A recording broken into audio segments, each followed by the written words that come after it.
How do we help young people find meaning in their lives when we hear things like, I don't know what I'm doing, or what's the point? In this episode, we're joined by Dr. Arthur Brooks, a behavioral scientist and author of his latest book, The Meaning of Your Life, Finding Purpose in the Age of Emptiness.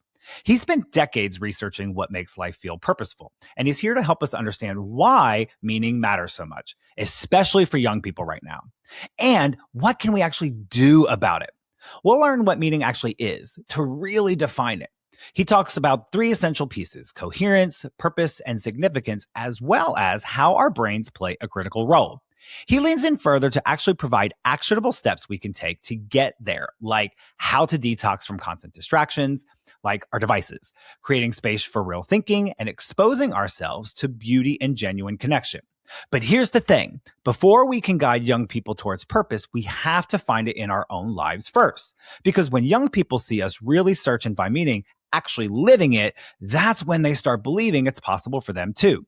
Whether you're an educator, work in public health, community, or coalition, or even just a parent, this conversation is a reminder that young people aren't looking for complicated answers. They simply just want adults who have found their own to help them just figure it out. Let's get into it. We're meeting with real leaders shaping a healthier future for our young people. We dig into what motivates them and how their work makes a difference. I'm CJ Sturmer, and this is the Champions for Youth Podcast.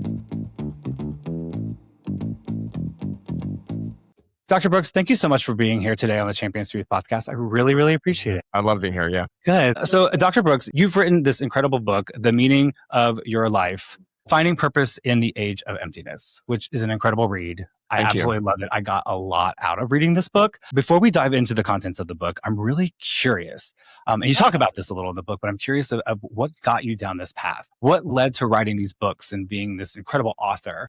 Well, I've been a behavioral scientist for a long time. I got my PhD almost 30 years ago, and I've done a lot of things during that period. I studied a lot of different things in the behavior of human beings. What makes me tick is why people do the weird things that they do and the normal things that they do. I mean, humans are just incredibly interesting to me. But in the middle of my academic career, I took 11 years and ran a big nonprofit organization, and like Champions for Youth. It wasn't Champions for Youth. It was a big think tank in Washington, D.C.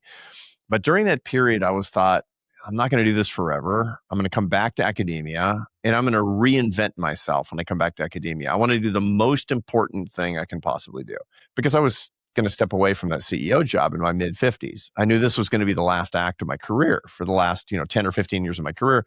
So it better be the most important thing. And so I thought about it for a long time. I meditated and prayed about this. What am I supposed to do? I actually walked the Camino de Santiago, which is this ancient walk across northern Spain, which people do when they have a big question that they want to answer about their lives. And the legend is that on the last day, what you're looking for will find you. As you enter Santiago de Compostela, this medieval city in northern Spain, and you look at the cathedral, which is the end of this walk, it's hundreds of miles. And sure enough, as I was entering in, I was with my wife, and we're Catholic, and so it was a good thing to do for us too. I was sort of gifted this knowledge that I was supposed to spend the rest of my life as a scientist, lifting people up and bringing them together in bonds of happiness and love. Answer the most important questions. And stop seeking something for yourself. Start seeking what other people want for their lives.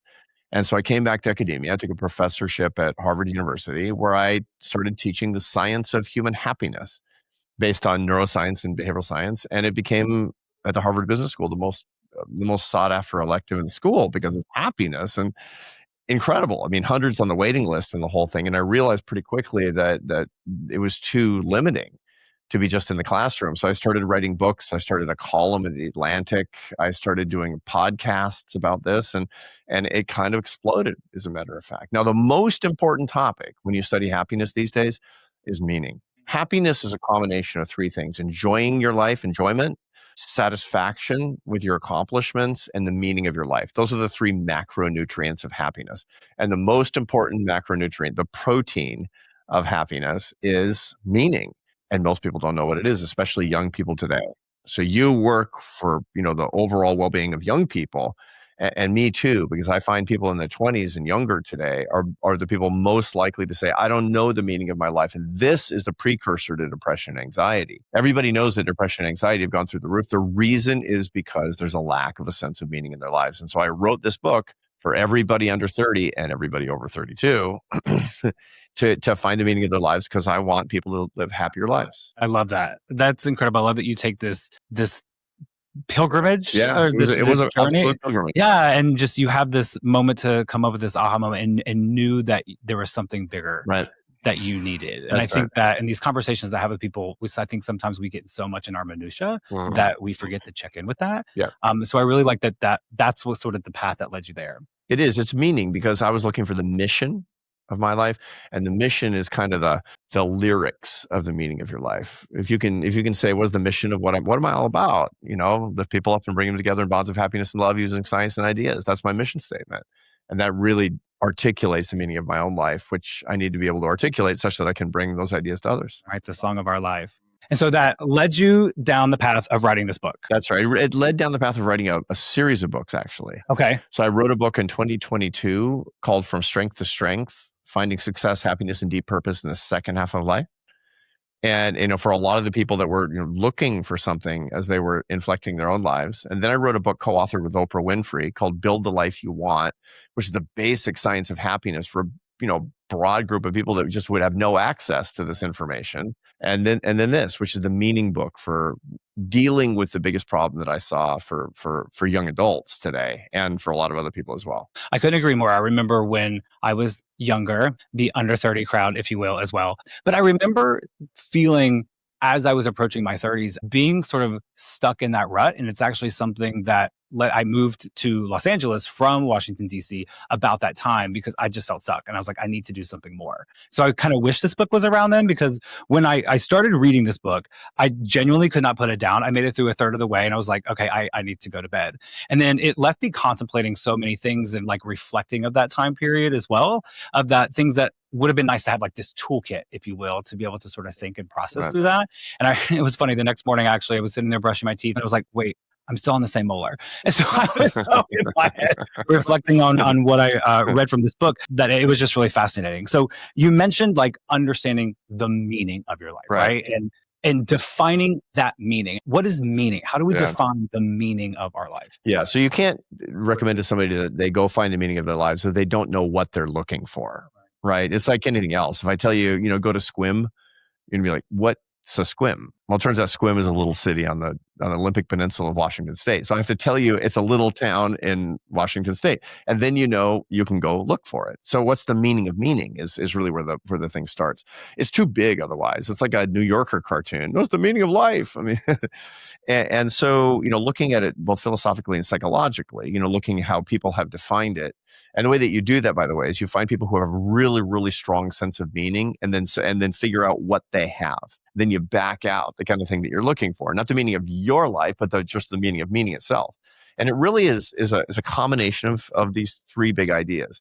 Coherence is the answer to the why question. Why do things happen the way that they do? By the way, the word why is super important, because why is a meaning question, right? How to and what are ChatGPT questions. Why is a human meaning question, which is really a lot of what runs through this book, which is if you can Google it, it ain't meaning, right? This is what it comes down to, right? If it's a big why question. So the first big why question is, why is all this stuff happening? Why do things happen the way that they do?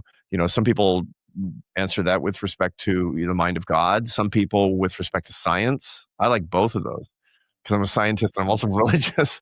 And the second big why question is, why am I doing what I'm doing? I mean, I do stuff every day. I wake up, brushing my teeth and going to the gym and going to work. Why?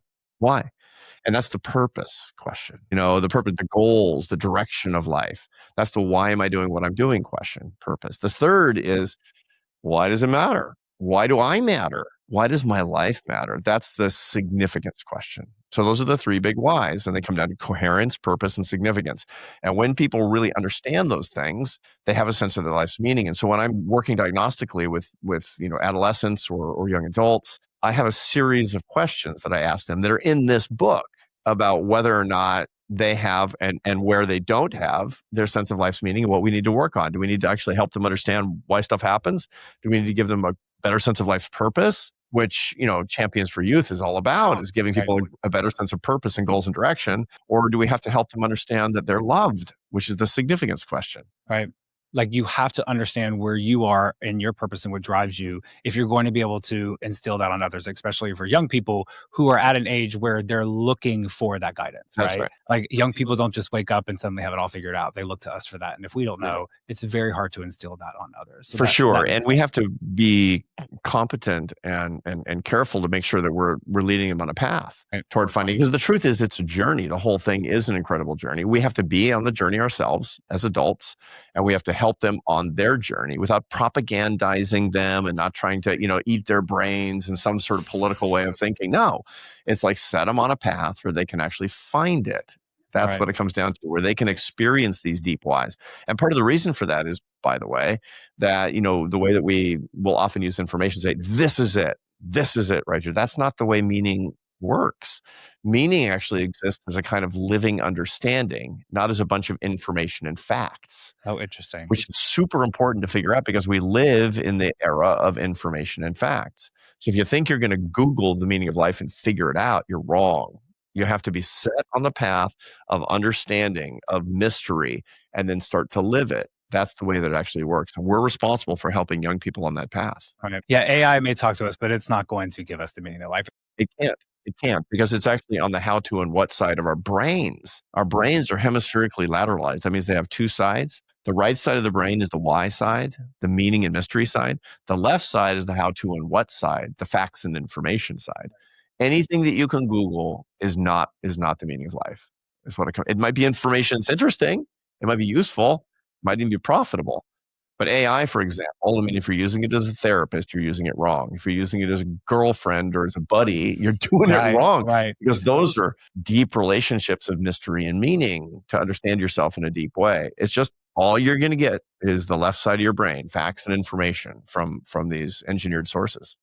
And you also talk about this idea of boredom and how that also contributes to it. So I'm really sort of fascinated to hear from you too of this idea of boredom. When I read that really struck me, because I often found that boredom led to the things that weren't always the healthiest choices, like technology, Right. which you also talk a lot about in this book, is the impact of technology, which I think is also something that we're seeing play out in real time with young people. For sure. And how that's really impacting them on their lives on a lot of different levels. From your perspective, talk to me a little bit about how this idea of boredom and how the brain is playing into that, and how that is playing into this desire for technology and the distractions behind that. Yeah. So, when I first started doing this investigation on why depression and anxiety had spiked so much, I ruled out a lot of the popular explanations.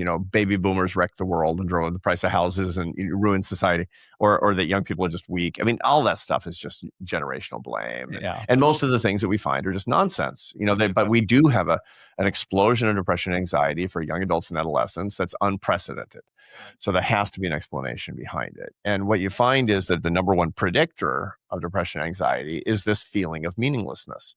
So what I really need to figure out is why suddenly, after about 2008, life started feeling more meaningless. Because you see the data. I have the data going way back. Asking young people and everybody, does your life feel meaningful or meaningless? It was always the same. It was like really, really low percentage of people having some sort of an existential crisis, young French intellectuals or something. But, not most people. When I was an adolescent or a young adult, I had problems, but meaning wasn't one of them. And so, and it just bumped along until after 2008, it exploded. Something happened after 2008 that suddenly chased away the meaning of life. And that's what led to the mental health crisis that we've got today. So that's why I was writing this book, because then I say, okay, this is how, when you're a behavioral science Sherlock Holmes, how you do your work. It's like, okay, why that? Okay, then why that? And you go for the data and you start interviewing people. And the reason, of course, has everything to do, everybody's deducing who's listening to this right now, after 2008, is when we had the technology in our pockets for the first time. So what does it have to do with the technology? And the answer is that we've fixed a problem, a little problem, and it led to a major crisis. And we do this all the time, man. I mean, we do this constantly. It's like, I have a headache. Well, okay, I'm going to take some bark from trees and I'm going to make an analgesic that we now call aspirin. Right. And then I'm going to make it a little bit better by chemically modifying it. And then I'm going to make it better and better and better until it becomes an opiate analgesic. And now 100,000 people are dying of drug overdoses a year because of, and again, this doesn't mean that analgesics are bad. It just means that we're ingenious at solving a small problem and turning it into a major crisis. That's how we do it. I'm bored, so I'm going to create slot machines and gambling and et cetera. Boredom, in point of fact, is the issue that we definitively solved for the first time. Boredom is boring and people don't like it. But there's a reason that it has persisted with evolution, because it's incredibly beneficial and necessary for the human brain. Mother Nature doesn't care if we don't like it. There's all kinds of stuff that have, left in the environment in which we were evolved that would make us incredibly uncomfortable, so that we would go do stuff, to be sure. And we're supposed to be bored a lot of the time because it turns on parts of our brain that we need to find the meaning of life. It leads to mind wandering. There's a set of structures in the brain called the default mode network. And when you're not occupied by something intently, your mind starts to wander, flights of fancy, questions of meaning. You actually need that. You need to be unoccupied sometimes, which is so incredibly important, but we don't like it because it's boring. So my colleague at Harvard named Dan Gilbert, who's a great psychologist, he does boredom experiments. And, people are in the laboratory with nothing to do for 15 minutes, just sitting in a chair with nothing to do. He gives them a key fob with one button on it. And if they press the button, they self-administer a painful electric shock, right? And he wants to know, shocks or boredom, you choose. And it's all undergraduate students, and the experiment, they'll do anything for $20. and a quarter of the women in the experiment shocked themselves rather than being bored, and 2/3 of the guys, which is kind of it's more of an experiment of the difference between women and men. Right. Right? 2/3 of the guys are shocked themselves more. One guy in the experiment shocked himself 190 times in 15 minutes. Okay, that's a lot of boredom. Well, it turns out that he got thrown out because he liked it. That's a completely different podcast. That's a completely different problem. So, but the whole point is that we don't like to be bored. And so what we did was we created our own shocking devices. It's called social media. It's called apps. It's called the small screen. So the average American looks at his phone 205 times a day, which is every time. And when you're in a supermarket line, every single person looking at their phone. When you're behind the light, the reason the traffic is literally getting worse today is because people don't move the light because they're looking at their phones. You see this constantly. Get off your phone and drive. Right. You see that anytime that you have nothing to do. But here's the irony of all this. People who are looking at their phones 205 times a day and spending 10 to 12 hours a day behind a screen, which is very common, they're never bored moment to moment, but their lives are excruciatingly boring. They're getting the whole big picture wrong because their brains aren't working the way that they're supposed to. And their lives are boring because their lives don't have meaning. And they've chased away the meaning by breaking their brains. Interesting. And so they're breaking their brains by having these devices continue to take the time. Like I often say, time is one of our biggest currencies right now. And these apps, these phones, social media, they're trying to buy that time, right? I think about notifications. Right. And you talk a little bit about this too. It's like find ways to sort of solve these problems, right? You talk about your great grandfather who didn't have the dinging every 5 minutes in his ear. No podcast, right? And that's something I actually did a few years ago. Was I remember the dinging and the distraction as an ADHD person became too much. And so when I read about that in the book about find ways that you can disconnect, like even putting your phone in a different room, I turned off all notifications except for like certain text messages. Except mom. Yeah, except mom. You cannot mute mom. You'll never hear the end of it. But it was game changing. I found that my screen time drastically reduced. I wasn't getting on social media. There were no notifications on my phone with social media. But then what I noticed is that my partner does not do that. Right. And so you also talk a little bit about this like third party overflow. I'll be laying in bed even when I was reading your book and ding, ding, ding, ding, ding, ding, ding, and the flashing. I had to leave the room because it was distracting. It was driving you crazy. It was driving me crazy. And you were used to the tranquility. You were used to the cadence of your brain actually working the way it was supposed to. The right hemisphere of your brain firing and having the sense of mystery and meaning that would be kind of the soundtrack. That would be the music of your life. And once it's gone, if you're used to it, it's really uncomfortable. But after a little while, then you get used to that. Then when you get back into it, it becomes more uncomfortable. The status quo is, when the trend feels like your friend is the way that this works. Right. And here's the problem. For people who are very young today, incoming college students are 18 years old and they're coming into, my university in 2026. That means they were born in 2008? They don't remember the before times. Yeah. They literally don't. They've never lived under these circumstances. Their brains have been almost entirely wired. Now, you said that the currency of the modern economy is time. It's actually attention. See, this is what they feed on. And the important thing to keep in mind is that there was a movie that you'll remember. You're old enough. It's called The Matrix. Oh, great movie. That was 27 years ago that movie came out. And it was fantastical science fiction, like Yeah. way out crazy stuff. And if people remember the plot, there was an artificial intelligence, supercomputers, that they were running everything, and they needed energy. And what the energy they needed, human energy. And so they kept people in pods, with a simulated life, and they took their energy to fuel these artificial intelligences. People are like, that's such a crazy plot, man. And the reason that Neo, Keanu Reeves, the coolest guy ever, Yeah. wants to break out of this is because he wants his life to be real life, which is the only way his life's going to have meaning. Dude, we're in the Matrix. It literally came to life. Right. It is what we're living in, because it turns out it's not the kinetic energy to keep us in a pod. It's the attention that just keeps us in point of fact, a simulation of ordinary life, because that's what gets monetized. I think that's an important call out, right? It's about the monetization of it. And I think it's a really important point, because it's business, right? We live in a capitalistic society and people want to make that money. And I'm glad that you mentioned AI, because we're living in a time that it's really interesting you bring up the Matrix, because now I feel like we're progressing through the Matrix on another level. And, social media and these devices, and we're seeing it play out in real time. We have addiction problems. There's science behind it. You talk about it. But now there's this world of AI that's booming. We don't have regulation in these areas. We don't have ways to monitor, even social media. And here we are now dealing with a new type of technology that's very accessible, and it's growing at a rapid rate that I don't even think that we can understand it holistically. And, I think there's a lot of people that have this concern about how is that next wave of technology, from your perspective, going to affect us, but especially young people. Yeah. So the answer, of course, is that we don't know. Right. That's the big answer. The sub answer is it depends on us. Like everything else, it depends on us. And there's a tendency to say, okay, what we need is proper regulation around this. And there are regulations that matter. So if you look at the work of Jonathan Haidt, who wrote The Anxious Generation, which is a parallel to this entire argument. And he talks about regulations, boundaries around social media use, minimum ages for it, getting phones out of classrooms, out of schools. I mean, we should have, and all that stuff is actually true.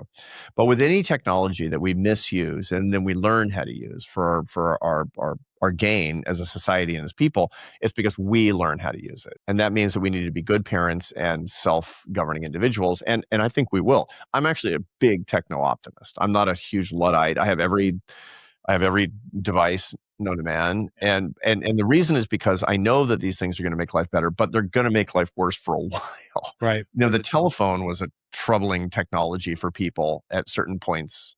The internet per se, I mean, all these amazing things that make life better, that we have to figure out how to use them and not overuse them and not to become hopelessly addicted to them. And I actually think that that's going to be the case, that there's going to be a rebellion against misery. And I'll already see it with really younger Gen Zs. I've seen it with my own kids. My own kids have a very healthy relationship with technology in ways that people who are older than 10 years older than them do not. My kids are in their mid-20s. And, they did all the stuff that you'd expect for people who are not addicted to technology. They fell in love. They got married in their early 20s. They started having children, which is exactly what you don't do when you're in the Matrix. Right. When you're in a simulation of life, you don't do real life, is what it comes down to. And so my kids, two of whom were military, so they couldn't have this relationship with technology, dug in on real life and actually saw it happening. And a lot of their friends too, especially those who are younger than they are. Right. So I think we're going to get it right. I just don't want to lose a whole generation in the meantime. Right. Especially when, we hear these stories of these younger people creating relationships with these AI tools and use these LMs to sort of to the point of like, these are not real people, but there are younger people that are using them to have conversations, to try and create this sense of community, which is a big desire that people have to help them find that purpose. Yeah, which is super dangerous because it'll pass more or less the test for humanity, but your brain can't be fooled. So you can fool the left-hand side of your brain into thinking that this looks like a human being, and agentic AI is going to be just like humans. No, it's not, because it can't ask any questions. It can only answer questions, which is the left side of your brain. The deep questions are the right-hand side. And so here's the dead giveaway. When you are using a technology that feels human, but you keep feeling lonelier and lonelier, it's because your brain's not fooled. If you're basically binging social media because you're Interesting. feeling lonely, but you're feeling lonelier, it's because you're not fooling your brain, and you can't fool the right hemisphere of your brain. It wants love in real life, and it will take no substitutes. So the brain is not going to, well, hopefully the brain will not let us go too far down that path. It'll let us go pretty far down that path in the same way that you can get very, very addicted to heroin or cocaine, or you can get addicted to these types of things that are hijacking your brain, even though they're making you miserable. I mean, nobody's ever said, the secret to my happiness? Meth. Nobody's ever said that, right? I've never heard it. And yet people will spend years and years and years and years, absolutely wasting their lives on it. So that's what I'm worried about, that they know it's a problem. I mean, you talk to young people today, there are interesting studies today that show that young people today would pay to get rid of all social media if no one else had it. Young people know it's bad for them. They know it makes them feel miserable, but they can't get off it because then they'd be even more alone. Right. And so that's why we actually need a rebellion. That's why we need proper boundaries. That's why we need self-management. That's why we need parents. That's why we need champions for youth. Right. It's actually for people to help along the way with what we're actually trying to get done, such that this is going to be a boon to our lives. We're not going to throw our phones in the ocean, but we do need to learn how to make the phones better for us and not worse for us, how to make social media something that complements us as opposed to substituting for our personal relationships. I think you make a really good point. What are some of those solutions? What are some of those solutions look like that we can take the opportunity to create an environment or an atmosphere to, yes, do that for ourselves, but how do we also create those opportunities so that we can promote those healthy behaviors in young people? Yeah. What do we tell people listening that work with these young people, what they can actually do? Yeah. So this book is mostly a book of solutions. This book is you've read it. The book is 2/3 solutions, only 1/3. We've talked about the problem for most of the conversation, but 2/3 of the book is what are we actually doing to do. Now, there's a big addictive problem that we have. And anybody who comes to me, because I've done a lot of work on the behavioral science of addiction, they'll say, what do I do? And the first thing you need to do is to detox. And then you need to live differently, right? So the whole point is, you don't go to detox and, get clean and then go back out with your old friends who are drunks. Right. You need new friends, Yeah. And so, it's the same thing is true when we reorient ourselves in our relationship with technology. We need to detox and then we need to live differently. And so the detox experience actually is pretty straightforward when it comes to technology. It's much easier than quitting alcohol and drugs, actually. And by the way, it's not abstinence, it's management. It's actually self-management, because we're not going to be abstinent from technology except for a few days. I mean, that's just, yeah. I mean, it's going to be impossible. It's everywhere you go. You'd have to lock yourself in a dark closet. Yeah. And if you're a kid, you can go away for part of the summer technology free. And you will get much happier if you do that, by the way, much, much happier if you do that. There's a lot of research on that, but common sense. But the way to do it just in ordinary life is to have tech-free time zones and to take tech fasts. And it's super simple. I mean, it's the first hour of the day without devices, first hour of the day. Now, for people who are working, you and me, we're going to have to check it to make sure nothing's on fire, but then put it down for the first hour. The neurocognitive programming that happens in the first hour of the day is critically important to how you're going to live the rest of your day. Now, I recommend going outside and walking without devices. No headphones, nothing. Work out without headphones at least a few times a week. But the first hour of the day is basically device-free. Meal times is the second tech-free time. And that's really important because we are acculturated. We're actually evolved, Homo sapiens, to look into each other's eyes while we eat. This is how we establish kin-based relationships. Oh, fascinating. I didn't know that. Our brains were evolved to the point where they are today about 250,000 years ago in the late Pleistocene, when all of Homo sapiens lived in small bands of 30 to 50 individuals that were kin-based. And you establish kin relationships by talking and eating around a campfire, like putting yak meat into your mouth or something. So that's really important. And even if you have your phone on the table when you eat and it's face down, it's still going to cut off the neurochemicals that we need to establish these kin-based relationships, most notably oxytocin, which is this kind of love molecule that we get for kin. You're going to look at that and say, I wonder if anybody texted me. Yeah. So I was wondering, is that because it's nearby? It's nearby. What if I'm missing something? Out of sight is really important. And the last is the last hour of the day. And that's partly because you'll wreck your love relationships if you're checking your phone. You shouldn't be like in bed with your spouse, checking the phones. Yeah, that's the one I need to get better at. No, for sure. It's really, really common. And I recommend eye contact with your partner as you go to sleep, which is really important. But putting the phone away an hour before bed, which actually blocks, you're not being stimulated by blue light. which will interrupt the functioning of your pineal gland and the natural production of melatonin, which will wreck your sleep architecture. And it hurts your relationship. So that's all that is first hour, meal times, last hour. And then the tech-free zones follow from that. Never have your phone in the bedroom. Actually, after you break the habit, you can have your phone in the bedroom. You'll never look at it. I mean, there's no chance I'm going to look at my phone at night if I get up to go to the bathroom. I don't want to. It doesn't even occur to me. And I wouldn't, it's like, I don't want to look at that thing because I'm out of the habit, which is what it comes down to. But you got to break the habit. And I recommend having the phone downstairs. Out of the habit. Yeah. And then of course, there's the classroom. There shouldn't be a single classroom in America. No, a single school where you can have it, especially during lunch, by the way, because this is when you establish mealtime. Yeah, when you establish your relationship with your friends. Kindergarten through PhD, man, there should not be a single. I teach at the Harvard Business School, and one of the things I love about it is there's no devices in the classrooms. It's pencil and paper. They're taking notes. They're listening to me. They're talking to each other. They're interacting with the professor. It's great because there's no devices. And that's a really important thing. And that provides that sense of community, which is another thing you talk about that people really need. Right. And they want to do that. They want to talk to each other. They yearn to give advice. People love to give advice. To quote what you said in the book, like people love it. And so having those conversations, I agree, is important. I remember when I was younger, cafeteria time and lunchtime is honestly probably one of the more vivid memories that I have of high school for myself. Like that was the time I got to see people with my friends. Right. And when I was in high school, we didn't have cell phones. So that wasn't something that we dealt with. And we didn't have computers as well, like at a computer lab where you learn to type. But that was back in the day when we had to learn cursive and shorthand and everything that was written. Or typing. And typing, and you had to rush. IBM, I know. Yeah. I know. On the Windows 3.0. Yeah. No, that's right. And there shouldn't, once again, we should be back to the point where there aren't these individual devices in any schools. It's been a huge mistake.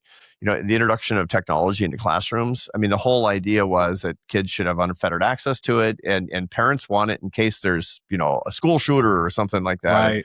That's an argument we often hear is, well, I need my kid to have access to it. There's so many better ways to deal with that. There's so many better ways to deal with that. And giving every kid an iPad, all it's done is it's inhibited learning. It has not helped learning, and that should be gone now. It can be done by executive order in every state by the governor, and then he takes the heat, she takes the heat. Then the school superintendents don't have to, so the principals don't have to, so the teachers don't have to. Right. Because what happens is the kids freak out, and then their parents freak out because of this nannying, this safetyism, this over-parenting, which is another part of the problem that John Haidt talks about. And they call the school, and if there's a school shooter, you'll be liable, and the whole thing folds up. Wrong. After 2 weeks, the kids like it better. It's well studied at this point. The kids like it better because they're happier. Want it. Yeah, the kids want it. And then the last part is fasts, and everybody needs at least 4 days a year, contiguous days, where you don't have the phone at all. We don't have any devices at all. So you can remember what it actually feels like. And by the way, when you're doing this and you're limiting the time, so kids, not the first hour, not the last hour, not during meal times, not at school, they start rationing their time to things that are actually more important to them, like people they actually know on social media, as opposed to people they don't.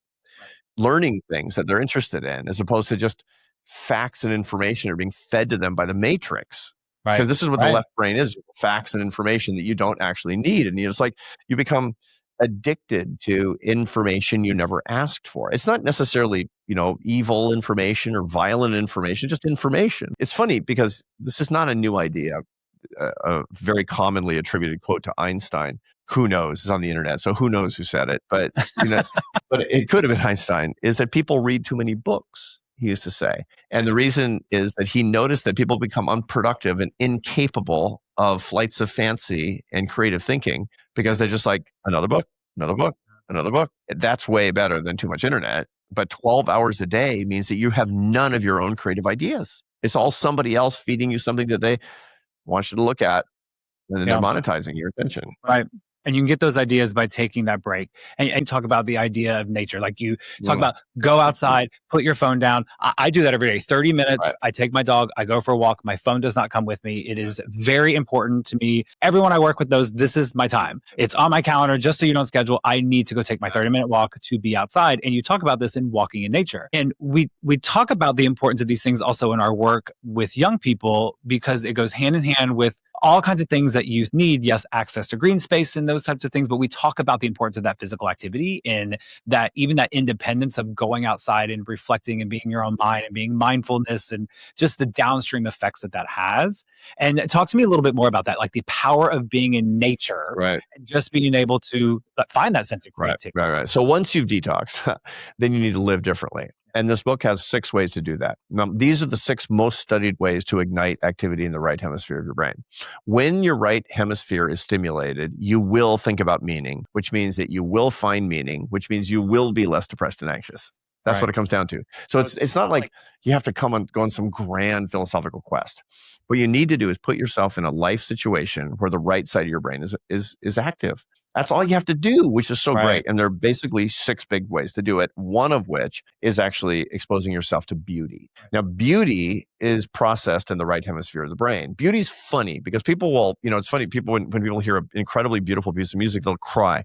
They don't know why. When people see a sunset, sometimes people get all like emotional and they won't know why, right? When people see an incredible act of generosity, they'll get really choked up, right? When they think about it or they talk about it, right?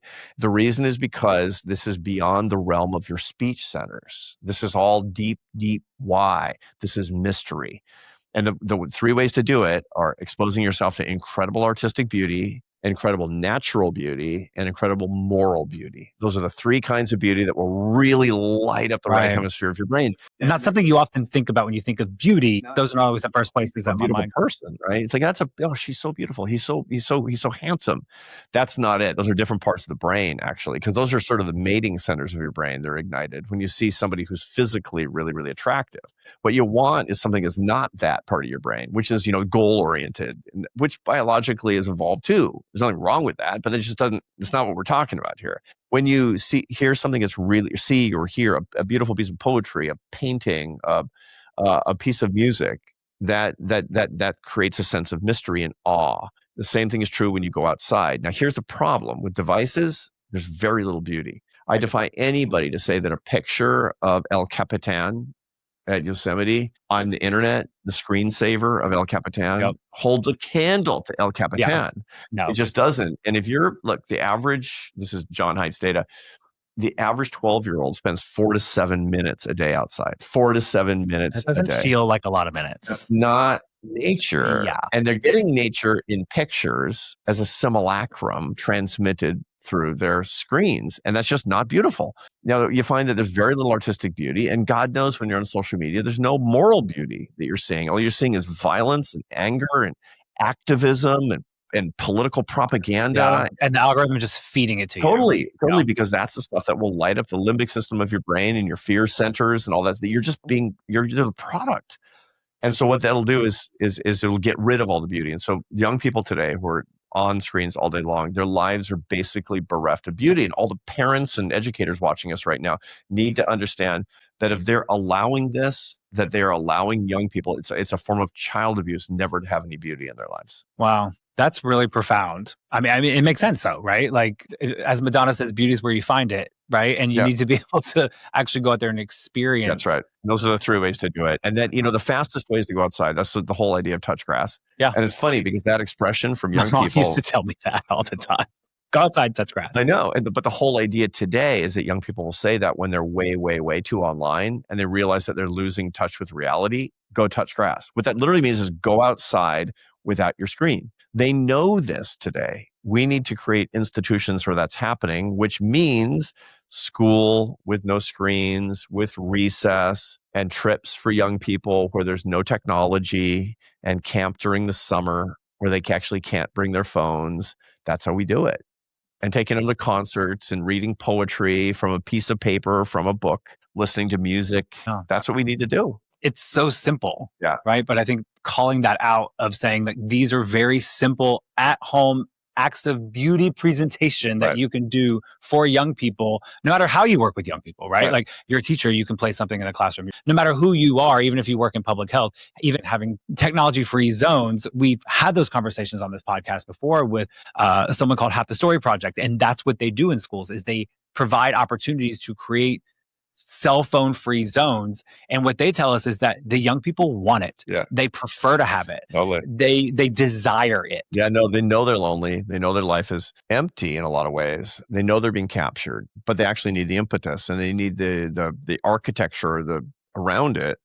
And then it's funny because, I live with a couple of my grandchildren in my house, and my oldest grandson, his name is Joseph. He's 3, and he likes to go on walks. And when he goes on walks, he just asks me one why question after another, because his brain is working the way it's supposed to. He doesn't have any devices. He's 3, he doesn't have an iPad. He's not doing any of this nonsense. People will, by the way, plug their kids into technology because it will capture their brains, and they'll be easier to parent. Right. At least temporarily. Yeah. And, he doesn't have any of that stuff. And so he's outside and his brain is just lighting up, and he's asking these why questions, and it's wiring his brain. His brain is working the way it's supposed to. His parents are dedicated to not letting his brain get broken. How do we empower the adults listening that work with young people to really think differently in their day to day? Yes, we can create these cell phone free zones and expose them to these other types of beauty that are low level of effort.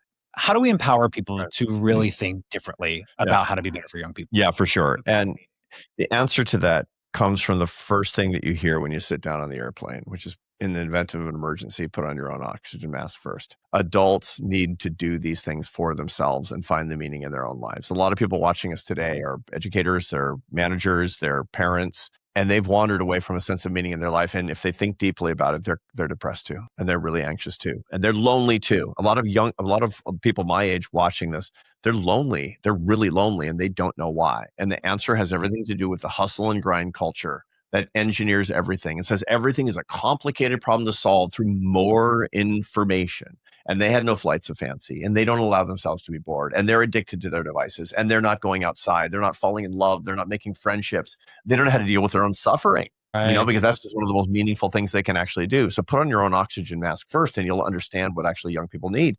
But if you don't know the meaning in your life, you're not going to help young people with theirs, is what it comes down to. Save yourself first. And I promise everybody watching us that their life is going to be so much richer and so much happier. And they'll go at the issues for young people today with so much more gusto. Yeah. And by the way, they're going to model it. They're going to model it. Yeah. And young people are going to be like, I want to be like Mrs. Smith at my school. It's going to resonate, that happiness. Yeah. That happiness. They won't be able to articulate exactly what it is. But if Mrs. Smith has got some deadness behind her eyes, I'm sorry. You got to save yourself first. Yeah, you got to save yourself first. That's really, really profound. And these are not complicated things. They're really simple when you think about it, which we talk a lot about here too, is take the simple steps forward to really find that purpose, really find that meaning, and save yourself before you try to go and save other people. I think that's a really good piece of final advice. Dr. Brooks, thank you so much, everyone. The meaning of your life, finding purpose in the age of emptiness. Dr. Brooks, thank you so much for joining me today. I really, really appreciate it. This was a really great conversation. I loved it. Thank you.